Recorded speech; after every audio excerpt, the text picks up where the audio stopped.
As últimas palavras de um piloto: eu confio em Deus.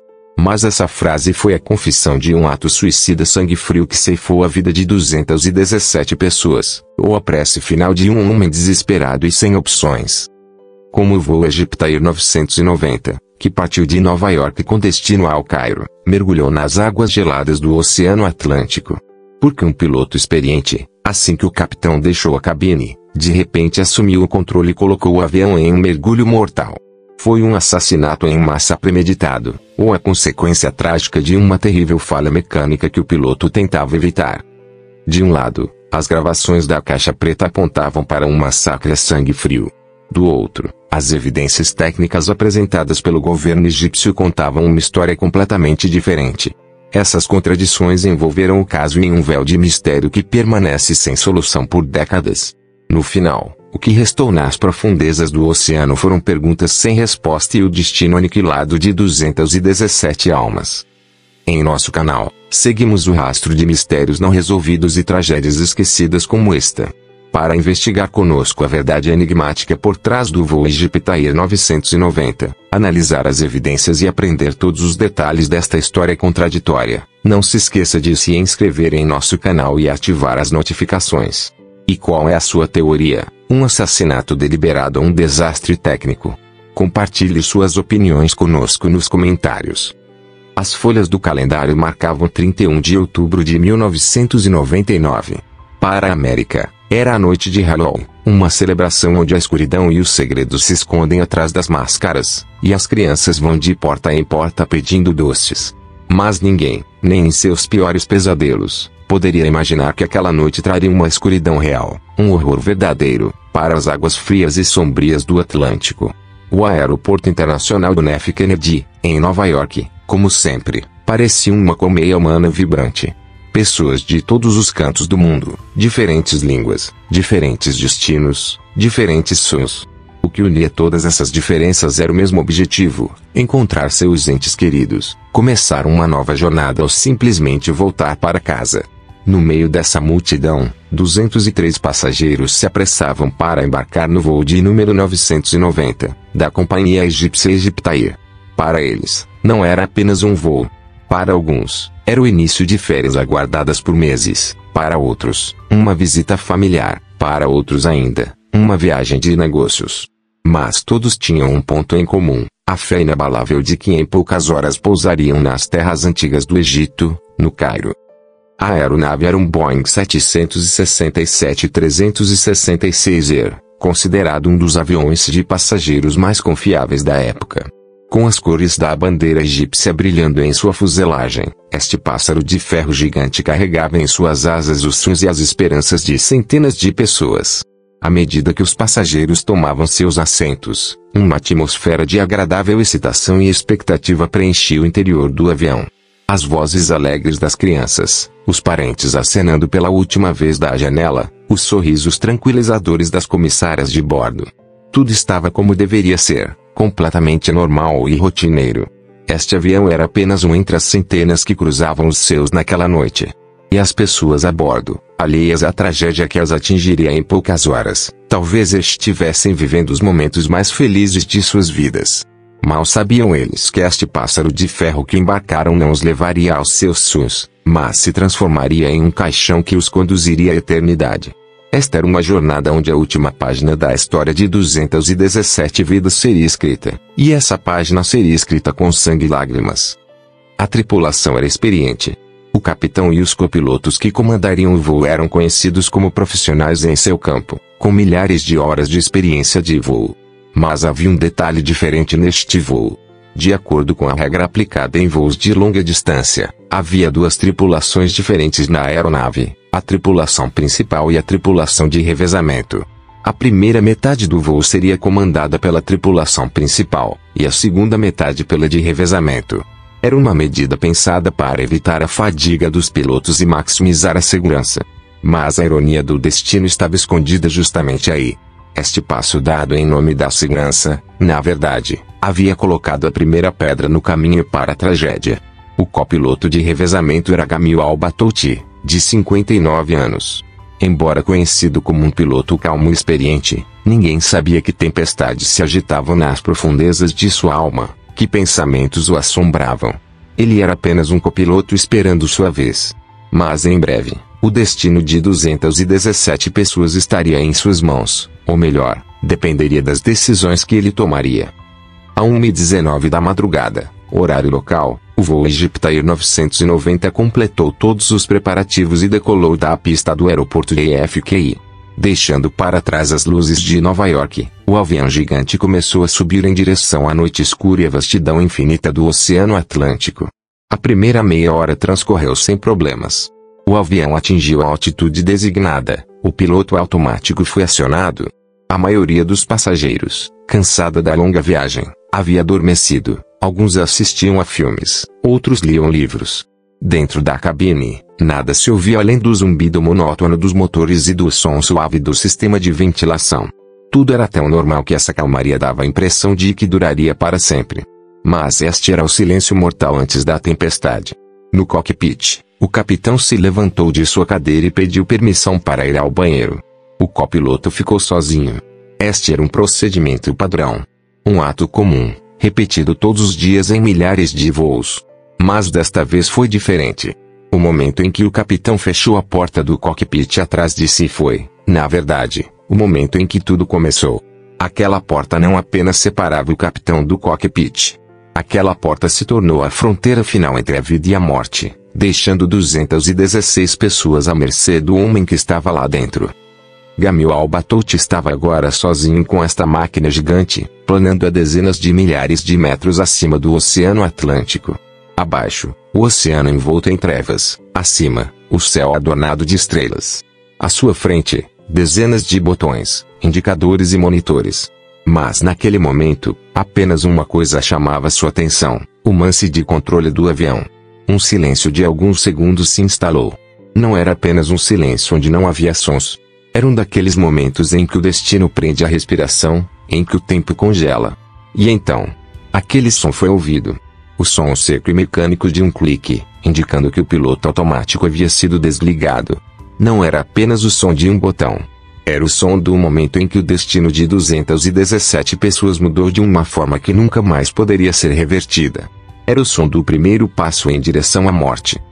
Aquele clique mecânico que sinalizava o desligamento do piloto automático era, na verdade, a primeira nota da catástrofe que se aproximava. Gamil Al-Batouti, sozinho no cockpit, sem hesitar por um momento, com um movimento a sangue frio, empurrou o manche do avião para a frente. Este era um movimento que um piloto em condições normais jamais faria.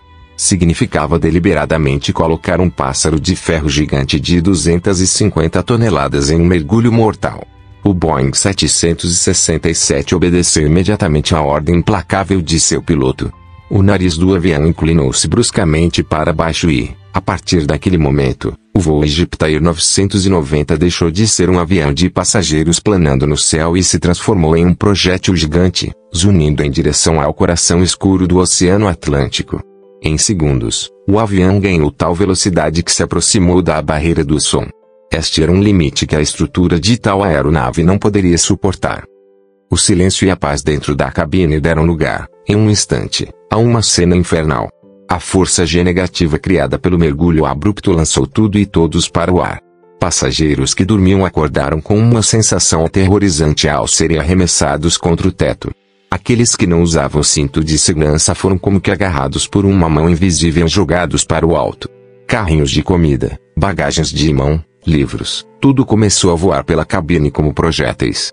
Naquele momento, as leis da física foram subvertidas. O que era para cima virou para baixo, e o que era para baixo virou para cima. Mas o mais aterrorizante eram os gritos de pavor e confusão das pessoas. Isso não era apenas uma turbulência. Era o momento em que o véu entre a vida e a morte se rasgava, em que a alma humana ficava em seu estado mais nu e indefeso. Eles não tinham culpa de nada. Seu único desejo era encontrar seus entes queridos, chegar em casa. Mas agora, a dezenas de milhares de metros de altura, por causa da decisão incompreensível de alguém, eles estavam vivendo o maior pesadelo de suas vidas. Isso não foi um acidente. Foi uma atrição planejada a sangue frio. 216 pessoas inocentes foram confrontadas com a morte pelo homem em quem confiaram seus destinos. Enquanto esses momentos terríveis se desenrolavam, o gravador de voz do cockpit, CVR, registrava tudo, cada palavra, cada suspiro. E esses registros gravaram na memória da história a frase que aprofundaria ainda mais o enigma do incidente.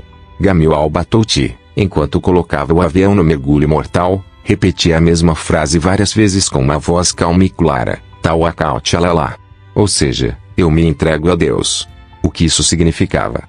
Era a última oração de um piloto desesperado diante de uma falha técnica súbita. Ou era a tentativa de um homem, levando a si mesmo e a centenas de pessoas à morte, de justificar seu ato com uma vontade divina? A resposta a essa pergunta permaneceria no centro dos debates por anos. Mas, naquele momento, essa frase, misturada com os gritos na cabine, soava como um manifesto de morte se espalhando pelo céu escuro. Foi uma rendição ou uma rebelião? Talvez ambos. Enquanto isso, o capitão no banheiro sentiu imediatamente a forte turbulência e a sensação de ausência de peso no avião. Algo estava muito, muito errado. Ele correu imediatamente para o cockpit. Mas encontrou uma porta fechada. Os sons vindos de dentro e a condição do avião mostravam o quão crítica era a situação. O capitão esmurrava a porta com toda a força, gritando, "O que está acontecendo, Gamil? O que está acontecendo?" Sua voz estava cheia de desespero e raiva. Alguns segundos depois, ele finalmente conseguiu abrir a porta e entrar no cockpit. A cena que viu foi aterrorizante.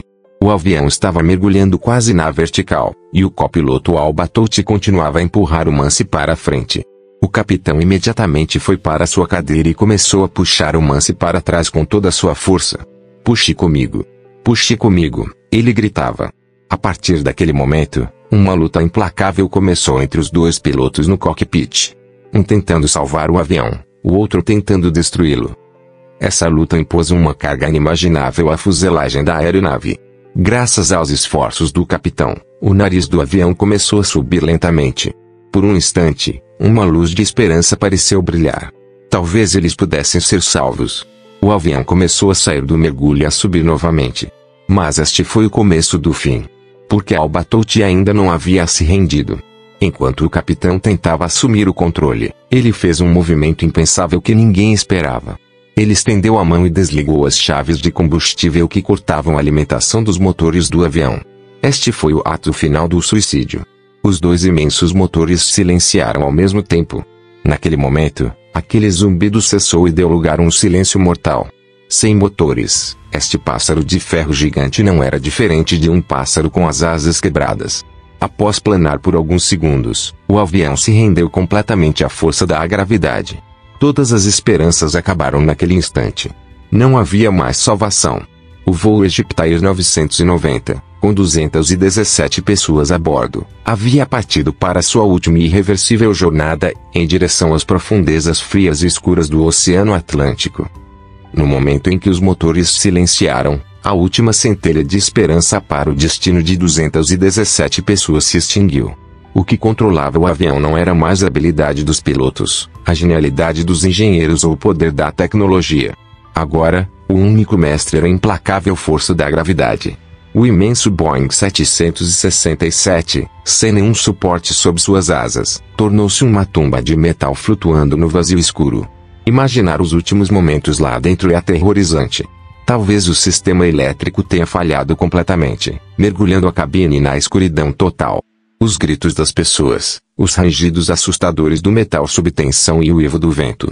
Era uma sinfonia da morte. Todos, cada alma, naqueles poucos minutos da descida final, devem ter visto suas vidas passarem diante de seus olhos como uma fita de cinema. Seus entes queridos, o que viveram, os sonhos que não puderam realizar. Tudo se encaixou naqueles momentos sombrios. E então, aquela descida implacável que começou a quase 10.000 metros de altura encontrou as águas geladas do Oceano Atlântico. O avião, colidindo com a água a centenas de quilômetros por hora, se desintegrou em milhares de pedaços em um piscar de olhos. Um breve clarão, e depois, um silêncio infinito e ensurdecedor. O oceano aprisionou em suas profundezas história, os segredos e o último suspiro de 217 pessoas. Em terra, nos centros de controle de tráfego aéreo, O voo Egyptair 990 desapareceu subitamente dos radares. A princípio, pensou-se que era um problema técnico. Mas à medida que os minutos passavam e nenhum sinal vinha do avião, a amarga verdade começou a se revelar. Uma operação de busca e resgate em grande escala foi iniciada imediatamente. Dezenas de navios, aviões e helicópteros foram enviados para a área onde o avião foi visto pela última vez. Mas o cenário diante deles era desolador. O oceano escuro e infinito parecia tentar esconder a tragédia que ocorrera momentos antes. Horas depois, com as primeiras luzes do dia, os primeiros destroços começaram a aparecer na superfície da água: uma poltrona de avião, um colete salva-vidas, objetos pessoais. Cada peça era uma lembrança amarga do que restou daquele avião que um dia esteve cheio de vida. Ninguém mais falava em encontrar sobreviventes. Agora, o único objetivo era encontrar os corpos das vítimas e as duas pequenas, mas vitais, caixas que revelariam a causa da tragédia: as caixas pretas. Após dias de buscas intensas, tanto o gravador de dados de voo, FDR, quanto o gravador de voz do cockpit, CVR, foram encontrados no fundo do oceano e trazidos à superfície. Essas duas caixas eram as únicas testemunhas vivas da tragédia. O FDR havia registrado cada movimento do avião, sua altitude, velocidade, o estado dos sistemas de controle, em suma, sua história técnica. O CVR, por sua vez, havia gravado em sua memória cada palavra dita no cockpit naqueles momentos finais, cada som, os últimos suspiros dos pilotos. Agora, a palavra estava com essas testemunhas silenciosas. A investigação começou sob a liderança do Conselho Nacional de Segurança nos Transportes do ANTSB, com a participação de representantes da Autoridade de Aviação Civil Egípcia, ECA, já que o incidente ocorreu em águas internacionais. Todos esperavam, prendendo a respiração, pelas informações que sairiam das caixas pretas. A causa da tragédia foi uma falha técnica, ou um erro do piloto, ou uma possibilidade ainda mais terrível, um ato terrorista. As caixas foram abertas, os dados decodificados e, quando os primeiros resultados surgiram, a equipe de investigação ficou em choque. Os dados de voo mostravam claramente que não houve nenhuma falha mecânica na aeronave. Nenhum problema nos motores, nenhuma falha nos sistemas de controle. O avião estava em perfeitas condições de funcionamento até o momento do impacto com a água. A verdadeira bomba veio das gravações de voz do cockpit. Ao ouvir as gravações, os investigadores não podiam acreditar em seus ouvidos. As gravações praticamente provavam que a tragédia não foi um acidente, mas um ato deliberado. Para os investigadores americanos, o cenário era claro. Depois que o capitão deixou o cockpit, o copiloto de revezamento Gamil Al-Batouti desligou o piloto automático e deliberadamente colocou o avião em mergulho. Suas palavras Tawakkalt ala Allah não eram uma prece de desespero, mas uma declaração durante a execução de um ato planejado. O fato de o capitão ter retornado e tentado salvar o avião, e de Al-Batouti ter lutado contra ele e desligado os motores, fortalecia ainda mais essa teoria. Para o NTSB, a conclusão era inequívoca: foi o suicídio do piloto e um assassinato em massa. Essa conclusão vazou para a imprensa e criou um efeito de choque em todo o mundo. Para as famílias das vítimas, foi como uma segunda notícia da morte. Seus entes queridos não haviam morrido apenas em um acidente de avião, eles foram assassinados como resultado da decisão incompreensível e terrível de um homem. Isso multiplicou sua dor. Mas a reação mais dura a essa conclusão veio do Egito. O governo egípcio, a companhia aérea e o público rejeitaram veementemente essa alegação. Para eles, era inconcebível que um piloto egípcio experiente, e também um homem religioso, pudesse cometer tal horror. Isso não foi visto apenas como uma calúnia contra um piloto, mas como um golpe na honra e na dignidade de toda uma nação, da aviação egípcia. Assim, a tragédia que começou no fundo do Oceano Atlântico agora se transformava em uma profunda divergência entre dois países, uma tensão diplomática e uma luta implacável pela busca da verdade.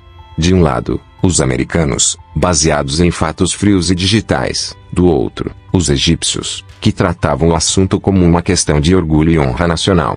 E a verdade estava escondida em algum lugar entre esses dois pontos de vista diferentes. Para o Egito, essa história não podia terminar aqui. O relatório frio e acusatório do NTSB era uma verdade inaceitável para eles. A Autoridade de Aviação Civil Egípcia, ECA iniciou imediatamente sua própria investigação independente e apresentou seus próprios argumentos contra cada alegação do NTSB. Segundo sua versão, a raiz da tragédia não era o fator humano, mas uma falha mecânica inesperada e catastrófica. Especialistas egípcios alegaram que um problema no sistema de controle na cauda do avião, mas especificamente no mecanismo de controle dos profundores, leme de profundidade, deu início a toda essa cadeia de eventos. Segundo sua teoria, um travamento ou quebra súbita nesse sistema forçou o avião a um mergulho abrupto, incontrolável e contra a vontade dos pilotos. Nesta versão, a luta no cockpit não era de dois pilotos um contra o outro, mas de ambos travando uma batalha implacável e desesperada para salvar um pássaro de ferro que subitamente ficara fora de controle. As famosas palavras de Gamil al-Batouti, Tawakkal ala Allah, foi atribuído um significado completamente diferente. Para o lado egípcio, esta não era a declaração a sangue frio de um homem cometendo suicídio. Pelo contrário, era a expressão natural de um homem religioso que, a cada momento, enfrentava a morte, que estava no meio de um desastre que não podia controlar, confessando sua impotência e buscando refúgio em Deus. Era uma oração de rendição, mas não a uma morte intencional, e sim a um destino inevitável. Na opinião deles, os investigadores americanos, abordando a questão com uma lógica ocidental, não conseguiram compreender a profundidade e o significado das expressões religiosas proferidas em tais momentos na cultura islâmica. Até mesmo o ato de desligar os motores era explicado como uma última, arriscada e talvez equivocada tentativa de recuperar o controle. Assim, o relatório do Egito contava uma história completamente diferente, que inocentava seu piloto e colocava a responsabilidade da tragédia na aeronave produzida pela Boeing. Como resultado, surgiu uma situação raramente vista na história da aviação mundial. Havia dois relatórios oficiais sobre o mesmo acidente, preparados por duas agências governamentais oficiais, que se contradiziam completamente. De um lado, o NTSB, que, com base nos dados de voo e nas gravações de voz, considerava o piloto culpado. Do outro, a ECA, que, interpretando os mesmos dados de forma diferente, insistia na falha mecânica. Esta disputa nunca foi totalmente resolvida. A tragédia do voo Egyptair 990 continua até hoje envolta em um véu de mistério. O que se perdeu em meio a todas essas disputas técnicas, embates políticos e questões de orgulho nacional foi a coisa mais importante, a memória das 217 pessoas inocentes que perderam suas vidas e suas dolorosas histórias cheias de perguntas sem resposta. Entre eles estavam oficiais de alta patente do exército egípcio, estudantes que estudavam na América, turistas viajando para a Europa, famílias, crianças, pessoas de diferentes nacionalidades e religiões. Para suas famílias, não importava qual era a verdade. A única realidade imutável para eles era que seus entes queridos nunca mais voltariam. Essas famílias não apenas viveram a dor de perder seus parentes, mas também foram destruídas novamente ao ficarem no meio dessa luta implacável sobre a causa de suas mortes. Elas nunca encontraram um fechamento completo, uma paz completa. Na sua opinião, de que lado estava a verdade? Do NTSB, que acreditava em fatos frios e na lógica, ou do Egito, que insistia na inocência de seu piloto e na honra nacional? A escuridão nas profundezas da alma de um homem, ou a mecânica fria e traiçoeira de uma massa de metal de toneladas? Compartilhe suas opiniões conosco nos comentários. Hoje, anos após o incidente, os destroços do voo Egyptair 990 ainda repousam a centenas de metros de profundidade no Oceano Atlântico. Esses destroços não são apenas pedaços de um avião, mas também as testemunhas silenciosas de 217 histórias de vida interrompidas, de perguntas sem resposta e de uma tragédia humana. Este evento nos lembra mais uma vez de quão complexa e às vezes perigosa pode ser a psicologia humana, e ao mesmo tempo, de quão frágil é nossa confiança infinita na tecnologia. A decisão de um piloto em poucos segundos ou uma falha inesperada em um pedaço de metal pode mudar o destino de centenas de pessoas em um instante. Que esta história seja um tributo à memória das vítimas e um memorial à dor interminável de suas famílias. Eles não eram números. Cada um deles tinha um nome, um rosto, uma história. E talvez a maior tragédia seja que a última página de suas histórias ainda permaneça controversa. As profundezas do oceano, talvez, guardarão a verdade para sempre. Se esta história também tocou você e se você deseja a continuação de investigações como esta, não se esqueça de curtir o vídeo, se inscrever em nosso canal e ativar as notificações. Compartilhe para que mais pessoas conheçam esta história esquecida. Lembre-se, por trás de cada tragédia não há números, mas profundas histórias humanas, dores e lições. Lembrá-los é nosso dever humano.